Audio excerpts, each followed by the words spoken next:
Welcome back to माय YouTube channel बड'सा production नै आरो मोनसे खोन्दो लाना फैलायबाय 25थि बोसोरसालिया जुथुम्मा दुलाराय बर' फरायसा खौसे आफाद जायगा रौतानि बड'लेण्ड फोथाराव आरो दिनै 27 जानुवारि नैथि सान आरो 27 जानुवारिनि बे नैथि सानाव बेलासिनि समाव आं नोंथांमोननि सेराव आंनि केमेरायाव मोननैसो नुथायखौ आङो भिडिअ खालामनानै नोंथांमोननो सेबखांनानै दिन्थिना शेयार खालामगासिनो दं आरो दा नोंथांमोना नुगोन दोंसे मेथाइ खननाय काइजामाटिनि अमिय बसुमतारिया खननाय दोंसे गोदान मेथाइ नायबाय थाब्लानो जाबाय।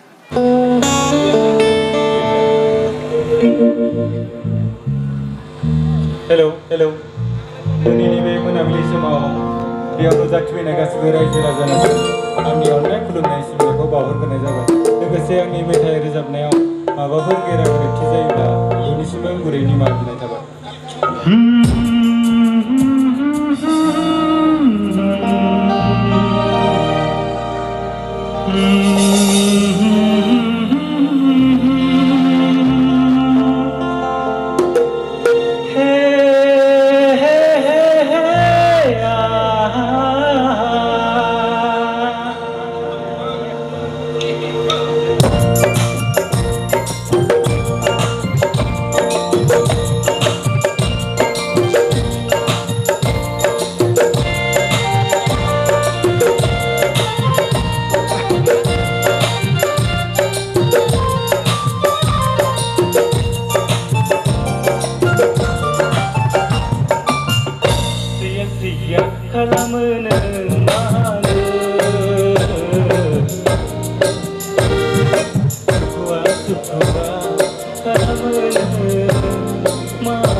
आरो बेबायदिनो नैया काइजामाटिनि अमिय बसुमतारिनि दोंसे मेथाइ खननायखौ नोंथांमोननो ससे दिन्थिफुंजोबनो हायाखिसै आरो आंजों दङ नैया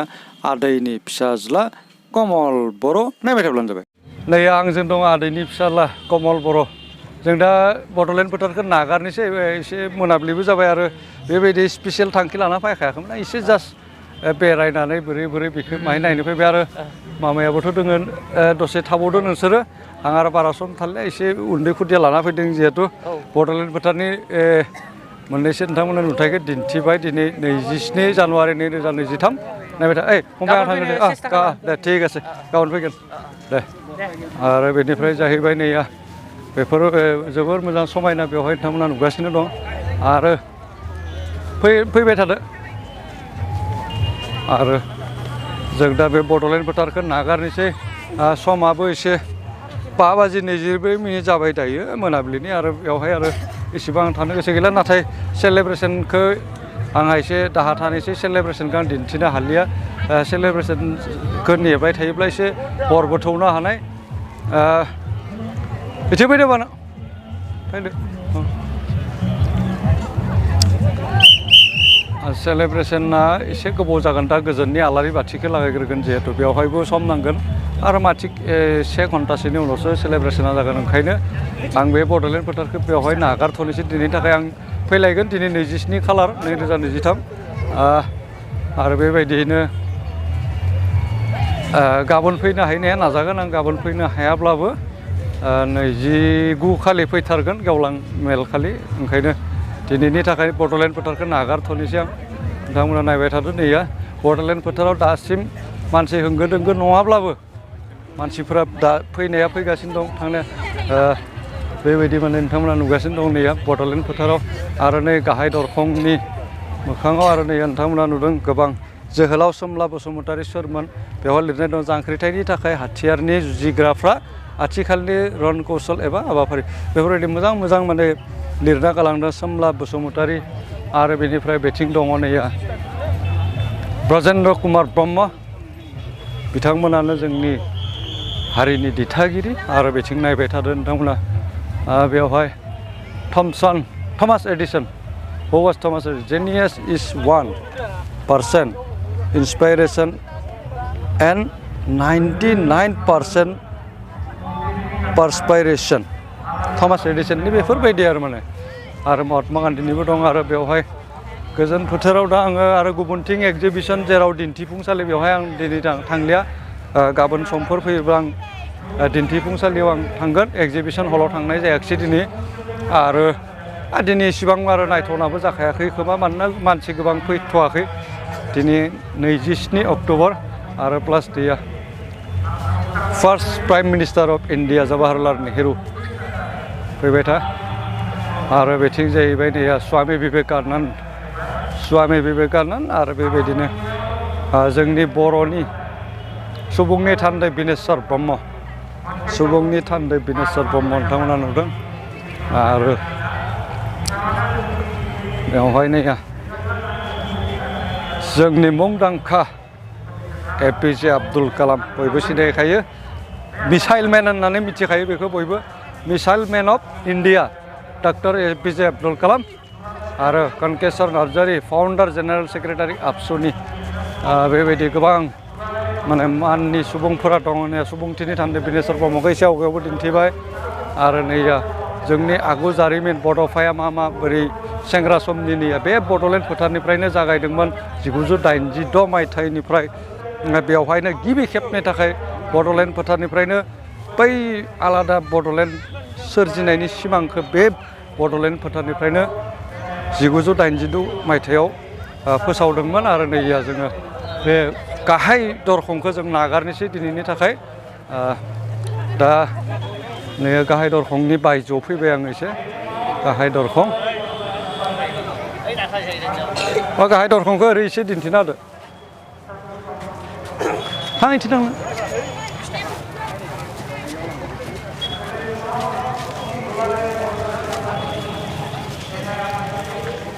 जाबाय बाबा मिथिलाबो माहाय फाय बास जागोन नै गाहाय दरखंनि मोखाङाव दुलाराय बर' फरायसा आफाद बड'लेण्ड फोथार रौता उदालगुरि बिटिआर आसाम 22, 27, 28 आरो 29 जानुवारि 2023 दिनै 27 जानुवारि नैथि सान आरो गाबोन दं आरो जोबथा सानखालि गेवलां मेलावबो आं फैगोन आरो बेवहाय गाहाय दरखं नोंथांमोना नुदों नैया बड'लेण्ड फोथारनि गाहाय दरखं